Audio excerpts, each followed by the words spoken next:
Hello and welcome to YouTube Gallifrey02, and in this video, as it is May the 4th, otherwise known as Star Wars Day, I will be ranking the Star Wars films worst to best. All 8 films, from the original trilogy to the prequel trilogy to Rogue One and The Force Awakens, I will be ranking them worst to best. So without further ado, let's begin. No, can't use that. Star Wars. May the 4th, or May the 4th, be with you.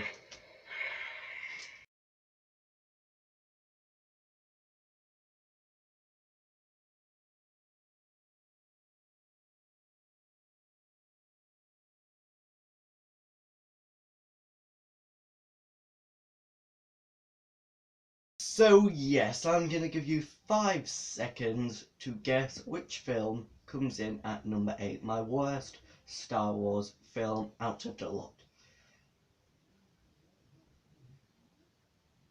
So yes, in at number 8, it is The Phantom Menace, the film which started the prequels, the first Star Wars film in the saga. It wasn't the first made, but it's the first, in the saga. So yeah, the reason why The Phantom Menace comes in at number 8 is because this film is just bad. There are so many elements about this film which is bad. Yes, it does have some good elements. It has a few good fight scenes and all that. It's enjoyable, it's watchable, it's not, you can watch it again, and it's a good film. There's really good moments in this film, but it just has some of the worst acting in a film ever. One of the most annoying characters ever in TV, movies, even more annoying than Nardole, Jar Jar Binks. It's just a really annoying film, this film. And it doesn't really set up anything. Attack of the Clones, Revenge of the Sith, those prequels work. But The Phantom Menace doesn't really set up anything at all, really. It doesn't set up much at all. I think the prequels should have gone Attack of the Clones, The Clone Wars, a live-action film instead of an animation series and that. And then Revenge of the Sith. It shouldn't have started with The Phantom Menace, as it is a pretty pointless film in my opinion. So yeah, in at number 7 we do have Star Wars Episode 2 Attack of the Clones. Now I like this film so much more than The Phantom Menace. One of the reasons is that it has far better effects than The Phantom Menace. The CGI in this film is a lot better than The Phantom Menace. It's still not great, it still has some flimsy points throughout the film, especially when they're in a spaceship chase with Boba Fett and Obi-Wan Kenobi. That's just a bit of a not very nice scene. CGI in that scene is a bit flimsy. There's a few other moments, but it does have some very good effects. It's just that in this film there is so much talking. That's why it comes in at number 7. Like, Star Wars is meant to be an action series. This film feels more like a romance movie, as there is so much dialogue in this film. The action is only a fraction of it. It's really just not the best of Star Wars films, episodes 1 and 2. Yes, they have some good elements, but they are not fantastic films. I won't rush to go back to watch these films. Yes, I will rewatch them, but they're just not the best of films. So yeah, now we are on to number 6, and these are the films I like. These are films I like. It's been really hard to rank the top 6. Yeah, 7 and 8, you knew they were going to be there. They're on everyone's 7th and 8th place, unless you loved Phantom Menace. So yeah, at number 6 we do have Star Wars Episode 7, The Force Awakens. Now when I first watched this film, I absolutely loved it, and I still love this film as a film.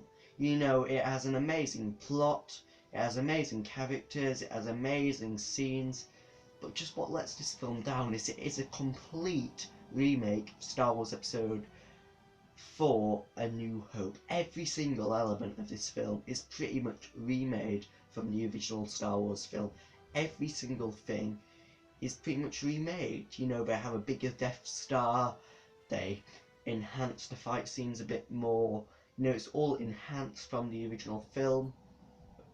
but it's just a complete remake of A New Hope, and I don't like it about this film. Still good, but just a complete rip-off, this film. Now, in at number 5, we do have Star Wars Episode 6, Return of the Jedi. Now, this film would be much higher on the list if it wasn't for the first 30 minutes of this film, as I hate the first 30 minutes of this film in Jabba's palace. It is just a really long scene. It goes on for far too long, and yeah, just really doesn't add to the plot at all of this film. You know, after that 30 minutes, the film is excellent. I really like the rest of Return to Jedi. I think it's an excellent action-packed movie, but the first 30 minutes just let this film down. And yeah, really like this film. And yeah, then it's ruined by episode 7, as everything the rebellion fought for was completed in this film. Took 3 films to do that, but then it's just ruined in episode 7. And yeah, everything's back to square one.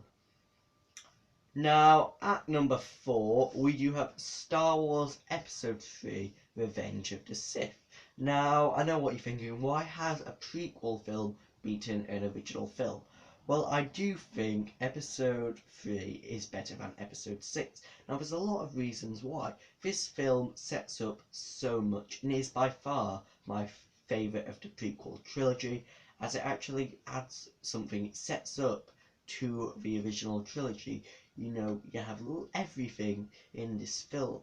You have the birth of Luke Skywalker, you have Darth Vader come to power, you have Yoda going into hiding. You know, loads of stuff happens in this film. And in the other 2 prequels, nothing much happens at all. And I think this prequel works really well, full of action, and a really enjoyable film in my opinion. Yes, there is some elements of this film I don't like, but I think it is a very good film indeed.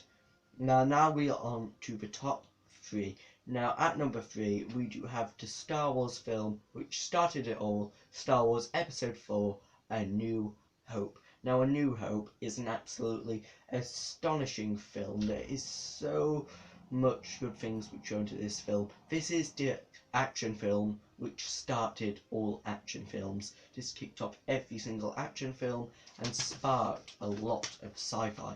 And yeah, I do think this film is absolutely excellent. So many good elements in this film, so much good action, and yeah, it is a really good sci-fi film in my opinion.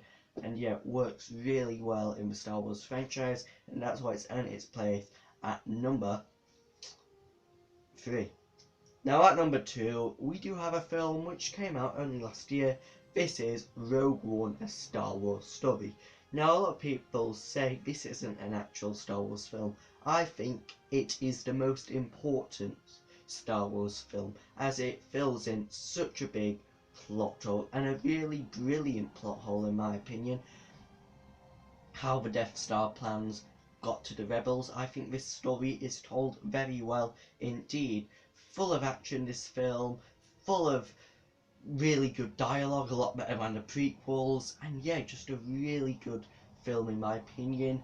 Had me on the edge of my seat when I first watched it, and yeah, really good film, and links in really well with the first Star Wars film, A New Hope. So yeah, that's why it comes in at number 2. Now at number 1, you've been ticking them off, it is The Empire Strikes Back. It comes in at number 1, and there are so many reasons for this. This film has so much action. It has absolutely a ton of action. There's so much action in this film. It has a really good plot, this film. A really, really good plot. Such a good plot with so many layers. The plot is absolutely brilliant for this film. Great characters in this film. Introduction to Lando, who is possibly one of the greatest Star Wars characters ever in my opinion, a very underrated character. Yes, so much happens in this film. It's absolutely magnificent. A really good film, and yeah, it is personally my favourite Star Wars film. So yeah, that concludes my list. Please let me know in the comments below what your favourite Star Wars film is, and yeah, hope you agreed with my list. And please go and check out the video where I explain Doctor Who and Star Wars in the same universe. The link will be in the description below. And until the next time, goodbye, and may the Force be with you.